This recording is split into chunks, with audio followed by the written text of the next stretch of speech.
ಖಾಸಗಿ ವಲಯದಲ್ಲಿ ಮಹಿಳೆಯರಿಗೆ ನೀಡುತ್ತಿರುವಂತಹ ಋತುಚಕ್ರ ರಜೆಯನ್ನ ವಿರೋಧಿಸಿದ್ರು. ಇದೀಗ ಸರ್ಕಾರಿ ನೌಕರರು ಕೂಡ ಕೆಲವರು ವಿರೋಧವನ್ನು ವ್ಯಕ್ತಪಡಿಸ್ತಾ ಇದ್ದಾರೆ. ಈ ಕುರಿತು ಮಾತಾಡಲಿಕ್ಕೆ ರಾಜ್ಯ ಸರ್ಕಾರಿ ನೌಕರ ಸಂಘದ ಅಧ್ಯಕ್ಷ ಅಂತ ಷಡಕ್ಷರ ಇದ್ದಾರೆ. ಸರ್, ತಮಗೂ ಕೂಡ ಪತ್ರವನ್ನು ಬರೆದಿದ್ದಾರೆ, ವಿರೋಧವನ್ನು ವ್ಯಕ್ತಪಡಿಸಿದ್ದಾರೆ. ಅದರಲ್ಲಿ ಕೆಲವು ಪ್ರಮುಖವಾದಂತಹ ವಿಷಯಗಳನ್ನು ಕೂಡ ಚರ್ಚೆ ಮಾಡಿದ್ದಾರೆ. ಏನ್ ಹೇಳ್ತಾರೆ ಸರ್? ಅವರು ಯಾಕೆ ನಮಗೆ ಪತ್ರ ಬರೆದಿದ್ದಾರೆ ಅಂದ್ರೆ, ಕರ್ನಾಟಕ ರಾಜ್ಯ ಸರ್ಕಾರಿ ನೌಕರ ಸಂಘ ಪರ್ಸನಲ್ ಇನಿಷಿಯೇಟ್ ತಗೊಂಡು ಫಾಲೋ ಅಪ್ ಮಾಡಿ ಕೆಲಸ ಮಾಡಿದೆ ಅಂತ ಅವ್ರಿಗೆ ಕನ್ಫರ್ಮ್ ಆಗಿದೆ. ಅದಕ್ಕಾಗಿ ಪತ್ರ ಬರೆದಿದ್ದಾರೆ. ಮಾಡಿಸಿರೋದು ಋತುಚಕ್ರ ರಜೆಯನ್ನ ಮಂಜೂರು ಮಾಡಿಸಿರೋದು ರಾಜ್ಯ ಸರ್ಕಾರಿ ನೌಕರ ಸಂಘವೇ, ಅದರಲ್ಲೇನು ಎರಡು ಮಾತಿಲ್ಲ. ಹಾಗಾಗಿ ನೀವು ಈ ರೀತಿ ಮಾಡಿಸಿದ್ರೆ ನಮಗೆಲ್ಲ ಕೂಡ ಅನ್ಯಾಯ ಆಗ್ತಿದೆ ಅಂತೇಳಿ ನಮಗೆ ಕೂಡ ಅವರು ಪತ್ರವನ್ನು ಬರೆದಿದ್ದಾರೆ. ವಿಶೇಷವಾಗಿ ಪತ್ರ ಬರೆದಿರೋರು ಯಾರು ಅಂದ್ರೆ ಪುರುಷ ನೌಕರರು. ಸಹಜವಾಗಿ ಇವರಿಗೆ ರಜೆಗಳು ಜಾಸ್ತಿ ಆಗುತ್ತೆ, ನಮಗಿಲ್ಲ ಅನ್ನುವಂಥ ಒಂದು ಕಾರಣ ಇರ್ಬೋದು. ಎರಡನೇದು, ಆಫೀಸ್ನಲ್ಲಿ ತುಂಬಾ ಒತ್ತಡಗಳಾಗ್ತದೆ ಇದನ್ನು ಕೊಡೋದ್ರಿಂದ ಅನ್ನುವಂಥದ್ದು ಒಂದು ಕಾರಣ ಇರ್ಬೋದು. ಮೂರನೇ ಕಾರಣ, ಇದನ್ನ ಸರಿಯಾಗಿ ಅಧ್ಯಯನ ಮಾಡದೆ ಕೊಟ್ಟಿರುವಂಥದ್ದು ಒಂದು ಅಂತ ಹೇಳಿ. ಇದೆಲ್ಲ ಕಾರಣಗಳಿಗಾಗಿ ಇದನ್ನ ಪುನರ್ ಪರಿಶೀಲನೆಯನ್ನ ಮಾಡಬೇಕು ಅನ್ನುವಂಥ ವಿನಂತಿಯನ್ನು ಅವ್ರ ನೌಕರರು ಕೊಟ್ಟಿದ್ದಾರೆ. ನಾವು ಕೂಡ ಅವ್ರಿಗೆ ಉತ್ತರವನ್ನ ಕೊಟ್ಟಿದ್ದೇವೆ. ಏನಂತ ಹೇಳಿದ್ರೆ, ಮಹಿಳಾ ನೌಕರರಿಗೆ ಇರುವಂತ ಸಮಸ್ಯೆಗಳು ಪುರುಷ ನೌಕರರಿಗೆ ಇರೋದಿಲ್ಲ. ಅವ್ರಿಗಿರುವಂತಹ ಕೌಟುಂಬಿಕ ಸಮಸ್ಯೆಗಳು ಇರುವಂತಹ ಸಮಸ್ಯೆಗಳು ನಿಮಗೆ ಇರುವುದಿಲ್ಲ. ಅವರಿಗೆ ಸಾರ್ವಜನಿಕ ಮತ್ತು ಸಮಾಜದಲ್ಲಿರುವಂತಹ ಒತ್ತಡಗಳು ಸಮಸ್ಯೆಗಳು ನಿಮಗಿರೋದಿಲ್ಲ. ನಿಮಗೆ ಮತ್ತೆ ಅವರಿಗೆ ಹೋಲಿಸಿದಂತ ಸಂದರ್ಭದಲ್ಲಿ ಅನೇಕ ವಿಭಿನ್ನ ಸಮಸ್ಯೆಗಳಿದೆ. ಅತಿ ಹೆಚ್ಚಿನ ಸಮಸ್ಯೆಗಳು ಮಹಿಳೆಯರಿಗಿದೆ. ಹಾಗಾಗಿ ಮಹಿಳೆಯರಿಗೆ ಈ ಸೌಲಭ್ಯವನ್ನು ಕೊಡುವಂತ ಸೂಕ್ತ ಆಗಿದೆ. ಅನವಶ್ಯಕವಾಗಿ ಗೊಂದಲ ಸೃಷ್ಟಿ ಮಾಡೋದು ಬೇಡ ಅನ್ನುವಂಥದ್ದನ್ನ ನಾವು ಅವರಿಗೆ ಸ್ಪಷ್ಟವಾಗಿ ಹೇಳಿದ್ದೇವೆ. ಹಾಗಾಗಿ ಯಾರೋ ಒಬ್ಬ ವ್ಯಕ್ತಿ ಅಭಿವ್ಯಕ್ತ ಸ್ವಾತಂತ್ರ್ಯವನ್ನು ಹೇಳುವಂತದ್ದೇನು ತಪ್ಪಲ್ಲ. ಆದ್ರೆ ಒಂದು ಸರ್ಕಾರ ಆದೇಶವನ್ನ ಮಹಿಳಾ ನೌಕರಿ ಮಾಡ್ತು ಅಂದ್ರೆ ಅವ್ರ ಜೊತೆ ಕೆಲಸ ಮಾಡೋರು ಕೂಡ ಮಹಿಳಾ ಉದ್ಯೋಗಿಗಳು ಇರ್ತಾರೆ, ಸಹೋದ್ಯೋಗಿಗಳು ಕೂಡ ಸಹೋದರಿಯರು ಇರ್ತಾರೆ. ಬಹುಶಃ ಆ ಒಂದು ಪರಿಜ್ಞಾನ ಕೂಡ ಅವ್ರಿಗೆ ಇರಬೇಕಾಗಿತ್ತು ಅನ್ನುವಂಥದ್ದು ನನ್ನ ಅಭಿಪ್ರಾಯ ಆಗಿದೆ. ಆ ವಿಚಾರದಲ್ಲಿ ಇವತ್ತು ಸಂಘ ನಿರಂತರವಾಗಿ ಪ್ರಯತ್ನವನ್ನ ಮಾಡಿ ಏನು ಈ ಮಹಿಳಾ ನೌಕರಿ ಋತುಚಕ್ರ ರಜೆ ಕೊಟ್ಟಿದೆ, ಅದರಲ್ಲಿ ಏನು ಹಿಂದೆ ಸರಿಯೋ ಅಂತ ಪ್ರಶ್ನೆ ಇಲ್ಲ. ಸ್ಪಷ್ಟವಾಗಿದೆ, ಕ್ಲಿಯರ್ ಆಗಿದೆ. ಏನೋ ಕೋರ್ಟ್ಗಳ ಇಶ್ಯೂದಲ್ಲಿ ಬೇರೆ ಸೆಕ್ಟರ್ ಹೋಗಿದ್ದಾರೆ. ಗೌರ್ಮೆಂಟ್ ಎಂಪ್ಲಾಯೀಸ್ ಏನಿಲ್ಲ, ಸರ್ಕಾರ ಕೂಡ ಒಪ್ಕೊಂಡಿದೆ, ಸಚಿವ ಸಂಪುಟದ ನಿರ್ಧಾರ ಆಗಿದೆ. ನೌಕರರಿಗೆ ಒತ್ತಡ ಜಾಸ್ತಿ ಆಗತ್ತೆ. ಉದಾಹರಣೆಗೆ ಮಹಿಳಾ ಮತ್ತು ಮಕ್ಕಳ ಕಲ್ಯಾಣ ಇಲಾಖೆ ಇರ್ಬೋದು, ಅಥವಾ ನಿಮಗೆ ಶಿಕ್ಷಣ ಇಲಾಖೆ ಇರ್ಬೋದು. ಇಲ್ಲಿ ಅತಿ ಹೆಚ್ಚು ಮಹಿಳೆಯರೇ ಇದ್ದಾರೆ. ಅವರು ರಜಾ ತೆಗೆದುಕೊಂಡಾಗ ಪುರುಷ ನೌಕರರಿಗೆ ಸಾಕಷ್ಟು ಒತ್ತಡ ಆಗತ್ತೆ ಅಂತ. ಯಾರೆಷ್ಟೇ ರಜಾ ತೆಗೆದುಕೊಂಡ್ರೆ, ಇವತ್ತು 5 ಫೈಲ್ ಇದ್ರೆ ನಾಳೆ ಇನ್ನ 5 ಫೈಲ್ ಆಡ್ ಆಯ್ತಂದ್ರೆ ಒಂದು ದಿನ ರಜಾ ಬಳಸಿದ್ರು 10 ಫೈಲ್ ಅವರೇ ಕ್ಲಿಯರ್ ಮಾಡಬೇಕು. ಕೆಲಸದಲ್ಲಿ ನಿನ್ ಕೆಲಸ ಇನ್ನೊಬ್ರು ಮಾಡಿ ಅಂತ ಏನ್ ಹೇಳಿಲ್ಲ, ನೆನ್ಪಿಟ್ಕೋಬಿಡಿ.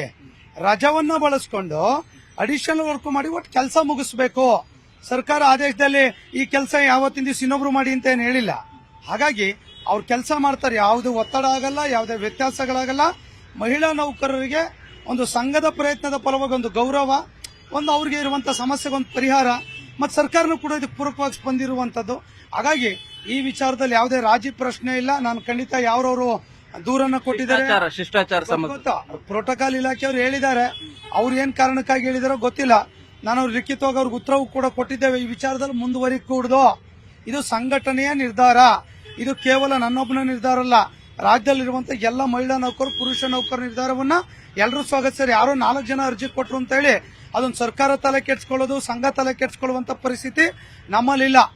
ಅರ್ಥ ಆಯ್ತಲ್ಲ? ಅವನೇನೋ ಅವ್ನು ವೈಯಕ್ತಿಕ ಕೊಟ್ಟಿದ್ರೆ ಬಂದ ಮಾತ್ರ ಮಾತಾಡಬೇಕು. ಚೀಫ್ ಸೆಕ್ರೆಟರಿ ಅವರು ಕೊಡೋದು, ವಾಟ್ಸ್ಆಪ್ ಅಲ್ಲಿ ಹಾಕೋದು, ಇದೆಲ್ಲ ಒಳ್ಳೆ ಬೆಳವಣಿಗೆ ಅಲ್ಲ.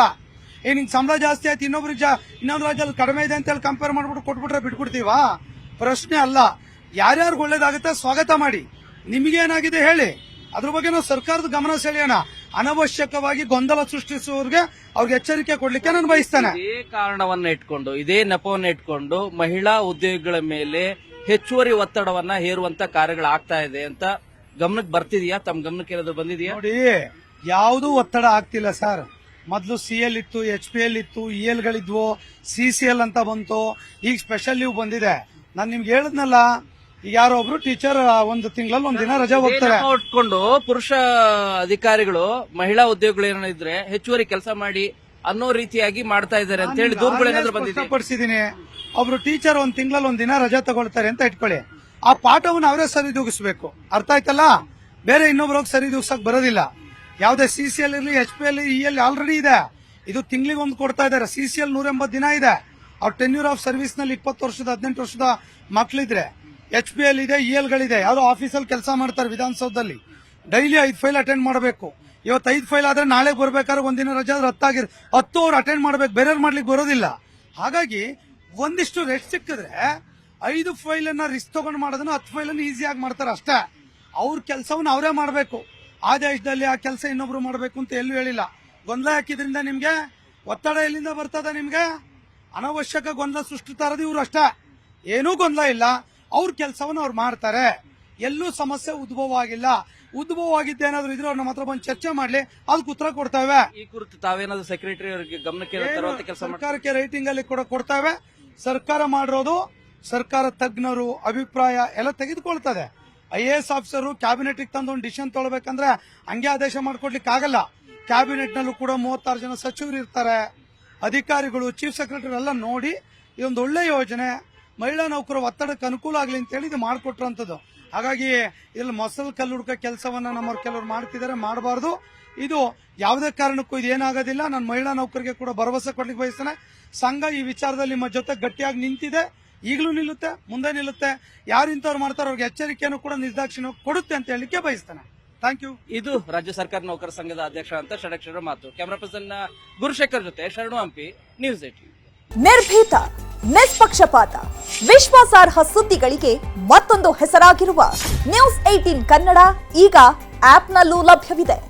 ದಯವಿಟ್ಟು ಇಲ್ಲಿರುವ QR ಕೋಡ್ ಸ್ಕ್ಯಾನ್ ಮಾಡಿಕೊಂಡು ಆಪ್ ಡೌನ್ಲೋಡ್ ಮಾಡೋದಕ್ಕೆ ಮರಿಬೇಡಿ. ನಿಮ್ಮ ಬೆಂಬಲ ಹೀಗೆ ಸದಾ ನಮ್ಮೊಂದಿಗಿರಲಿ. ಧನ್ಯವಾದ.